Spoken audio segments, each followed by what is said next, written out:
ويبلغكم بكم وأحسن عملا صدق الله العظيم তানজিমুল আপনার টেকনা কর্তৃক আয়োজিত এই সমাপন অনুষ্ঠানে ভাগের বিতরণ অধিবেশনে উপস্থিত সম্মানিত সকল অতিথিদেরকে তানজিমুল আপনার টেকনার পক্ষ থেকে আন্তরিকভাবে ধন্যবাদ জানাচ্ছি। তানজিমুল আপনার টেকনাফের মেধাবী ছাত্র, যে ছেলেটির আইডি নম্বর 196 ভর্তি হয়েছিলেন 2000, আইডি নম্বর 220 ভর্তি হয়েছিলেন 2022 সনের শেষের দিকে আমাদের এই প্রতিষ্ঠানে। ভর্তি হওয়ার পরে ছেলেটি অন্য একটি প্রতিষ্ঠানে চলে গিয়েছিল। এরপরে আবার আসার পরে আলহামদুলিল্লাহ সে টার্গেট নিয়েছিল, আমি আমার জীবনকে সফল করার জন্য যেটা প্রয়োজন যেভাবে প্রয়োজন আমি চেষ্টা করে যাব। চেষ্টা করেছে আলহামদুলিল্লাহ। সে আজকের দিনটিকে তার ভাগ্যের জীবনের একটি সবচেয়ে সফল সার্থক এবং ভাগ্যের দিন হিসেবে নির্ধারণ করতে পারবে। আমাদের ছাত্র মোহাম্মদ ইব্রাহিমের বাবা নুরুল আলম দুনিয়া থেকে বিদায় নিয়ে গেছেন। তিনি আল্লাহর মেহমান হয়ে জান্নাতে অবস্থান করছেন, কবরে অবস্থান করছেন। নুরুল আলম তার রেখে যাওয়া সন্তান সন্ততিদের মধ্যে সবচেয়ে বেশি যাকে নিয়ে বেশি খুশি হবে সে ছেলেটির নাম হবে ইব্রাহিম। সেই ইব্রাহিম আজকে নতুন একটি নাম যোগ করতে যাচ্ছে। তার নাম আজ থেকে ইব্রাহিম হবে না, নামের শুরুতে নতুন আরেকটি শব্দ যোগ হবে। সে শব্দটি কি হবে? হাফেজ ইব্রাহিম। তাহলে ইব্রাহিম যে হাফেজ হয়েছে সে কথাটি আমরা সকলে তাকে স্বীকৃতি দিয়েছি। ইব্রাহিম হাফেজ কোরআন, কুরআনুল কারীমের 6666 আয়াত সে তেলাওয়াত করে, মুখস্থ করে, হিফজ করে হাফেজ কোরআন হয়েছে।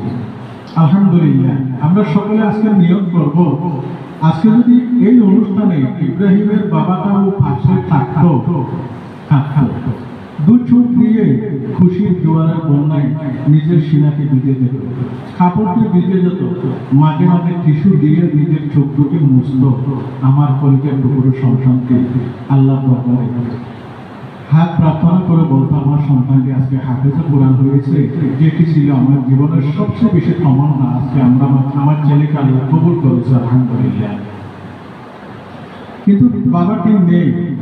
বাবাটি না থাকার পরও এমন একটি কাজ করে গেছেন যে কাজটি তিনি ফল ভোগ করবেন অন্যভাবে।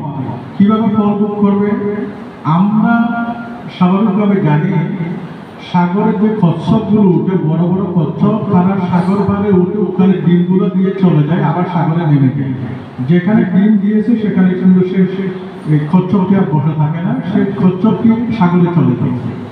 সাগরের নিচে থেকে কচ্ছপটি ওখান থেকে যেটা খা দেওয়ার কথা, দেওয়ার কথা, ওইটা সাগর থেকে কারে দেয়, ডিমকে দেয়।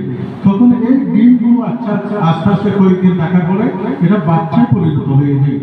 সে ডিম দেওয়ার ডিমগুলো আস্তে আস্তে বাচ্চা পরিণত হয়ে তখন সাগরে চলে যায়। তাহলে সাগর ভিতরের পানিতে থাকা কচ্ছপ যদি উপরে ডিমকে খা দিতে পারে, তেমনিভাবে দুনিয়াতে থাকা সন্তানটি কবরের ভিতরে থাকা বাবাকে কেন কোরআনের ফজিলত দিতে পারবে না? অবশ্যই পারবে। কিভাবে পারবে? তার বাবার নিয়ম ছিল, আমি একজন সন্তান দুনিয়াতে রেখে যাব, যে সন্তানটি আমার গুণগান গাইবে, মহান সন্তান সন্তুষ্টি অর্জনের লক্ষ্যে নিজের জীবনকে অতিবাহিত করবে। তার বাবা নিয়ম করেছিলেন, পালন নবী সাল্লাল্লাহু আলাইহি ওয়াসাল্লাম, দুনিয়া মাযরাআতুল আখিরাহ, দুনিয়া হচ্ছে আখিরাতের খেতি করার জায়গা। সেজন্য বাবা যতটুকু সম্ভব করেছিলেন। কিন্তু দুনিয়াতে এমন একটি বৃক্ষ লাগিয়ে গেছেন যে বৃক্ষ থেকে হাফেজে কোরআন বের হবে, যে বৃক্ষকে হাফেজে কোরআন সৃষ্টি হওয়ার মতো একটি গাছ তিনি লাগিয়ে গেছেন। সেই গাছটার নাম হচ্ছে ইব্রাহিম। সে গাছ থেকে তার বাবা কবরের ভিতরে ফজিলত ভোগ করতে থাকবে। কিভাবে ভোগ করবে?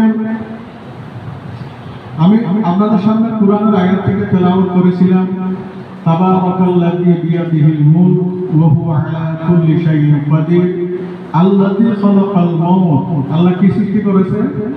মৌত সৃষ্টি করেছে। ওয়াল হায়াত, কি সৃষ্টি করেছে? হায়াত সৃষ্টি করেছে। এগুলো সৃষ্টি করে কি চাচ্ছেন আল্লাহ?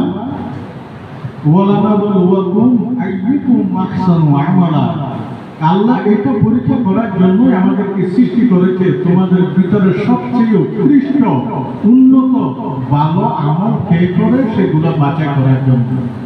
তাহলে মহান রব্বুল আলামিন আমাদেরকে দুনিয়াতে সৃষ্টি করে বেশি কাম দেখার জন্য নয়, ভালো কাজগুলো দেখার জন্য আল্লাহ দুনিয়াতে মানুষকে সৃষ্টি করেছে। আজকে আমরা দেখি ইব্রাহিমের বাবা দুনিয়াতে এমন একটি ভালো কাজ করে গেছেন, আহসান কাজ করে গেছেন, ভালো আমল করে গেছেন, যে আমলটি থেকে কোরআনের আয়াত তেলাওয়াত হতে থাকবে, জারি হতে থাকবে, কোরআনের ফজিলতগুলো তার বাবা খবরের ভিতরে ভোগ করতে। আমরা মুরব্বীদের কাছ থেকে শুনেছি, বিভিন্ন কিতাবেও পড়েছি, খবরের ভিতরে অনেক মানুষ আছে, তারা তাদের মতো তাদের একটা বসা গল্প ফুস অনেক কিছু হয়ে পারে। একজন মানুষ আছে, সবাই নাকি খবরের দিকে রাস্তার পারে দুনিয়ার জন্য অপেক্ষায় থাকে, আমার আত্মীয় স্বজন যদি আমার জন্য কিছু পাঠাইতে, আমি দুনিয়াতে তাদের কাছ থেকে যদি কিছু পেতে থাকতাম, খবরের ভিতরে আরো শান্তি থাকতাম। আরেকজন মানুষ নাকি আছে খবরের ভিতরে, যে মানুষটি কারো কাছে কিছু চাই না, কিন্তু খুশিতে সসম্মানে একটি জায়গায় অবস্থান করে। তাহলে আর কিছু খবরবাসী গিয়ে তাকে জিজ্ঞেস করলো, আপনি এত আরামে কেন আছেন? তখন তিনি বলেছিলেন, আমি আরামে থাকার পেছনে একটি বা কারণ ছিল, সেটি ছিল আমার একটু ছোট বাচ্চা ছিল, আমি মারা যাওয়ার আগে আমি মাকে বলে আসছিলাম, যদি আমি মরে যাই, ছেলেটা যদি এ বাচ্চাটা যদি ছেলে হয়, তাকে কোরআনে হাফেজ বানাবে। সে ছেলেটি কোরআনে হাফেজ হয়ে আমার জন্য প্রতিটি মুহূর্তে কোরআনের ফয়জাত বারাকাত এগুলো আমার জন্য পাঠাতে থাকে। তার ফজিলতে আমি খবরের ভিতরে এত শান্তিতে আছি, আরামে আছি, আলহামদুলিল্লাহ। তাহলে ইব্রাহিমের বাবা দুনিয়ার বুকে এমন একটি বাচ্চা রেখে গেছেন, যে বাচ্চাকে তেলাওয়াত করবে, দুহাত তুলে মহান রবের দরবারে নিজের বাবার জন্য কান্নাকাটি করবে।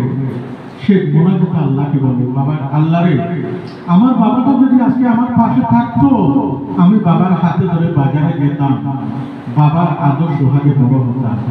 কিন্তু আমার ভাগ্যের নির্মম পরিহাস, সবার বাবা আছে, আমার বাবা নেই। সবাইকে আদর করার মতো কেউ না কেউ আছে, আমার কেউ নেই। তুমি যদি আমার বাবাকে দুনিয়া থেকে নিয়ে গেছো, কিন্তু খবরের ভিতরে শান্তিতে রেখো আল্লাহ।